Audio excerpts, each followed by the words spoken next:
आम आदमी पार्टी और जन स्वराज में फंडामेंटल डिफरेंस आप समझिए क्या है। आम आदमी पार्टी आंदोलन से निकली हुई एक व्यवस्था थी, अन्ना आंदोलन से निकली थी, और मेरा आंदोलनों में कोई यकीन ही नहीं है।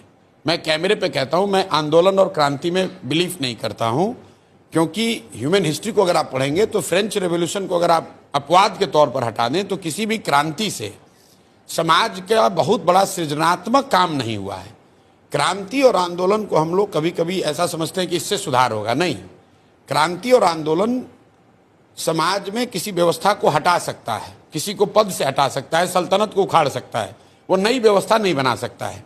जैसे बिहार के नजरिए से देखिए, यहाँ जेपी का आंदोलन हुआ, इंदिरा जी की सत्ता खत्म हो गई, लेकिन उससे बिहार सुधरा नहीं। अन्ना का आंदोलन हुआ, उससे यूपीए की सरकार चली गई, लेकिन उससे नई व्यवस्था नहीं बन गई। नई व्यवस्था बनाने के लिए तो नए लोगों को आना पड़ेगा। तो सृजन का एक अपना काल है। तो आम आदमी पार्टी और जन स्वराज में एक बेसिक डिफरेंस ये है कि हम लोग आंदोलन से निकले हुए लोग नहीं हैं। दूसरा फर्क ये है कि हम लोग ये नहीं कह रहे हैं कि हम 10 अच्छे लोग हैं जिनके पास कोई सिल्वर बुलेट है जो बिहार को सुधार देगा। 2.5 साल हो गए मुझे यहाँ काम करते हुए, आप मेरा एक भी स्पीच नहीं सुना सकते जहां मैं ये कह रहा हूं कि भैया आप जन स्वराज को वोट दे दो, प्रशांत किशोर को वोट दे दो और हम आएंगे तो ये 4 चीज करेंगे जिससे सुधर जाएगा।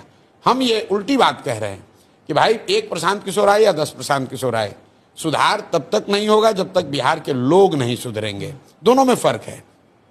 तीसरी बात, हम लोग बिल्कुल गांधी और अंबेडकर को लेकर ही चल रहे हैं, उसमें कहीं कोई दो मत नहीं है। हम लोग रेवोल्यूशनरी नहीं है, हम लोग इंक्रीमेंटल चेंज की बात कर रहे हैं। सोसाइटी को सुधारे बगैर नहीं राजनीति सुधर सकती है।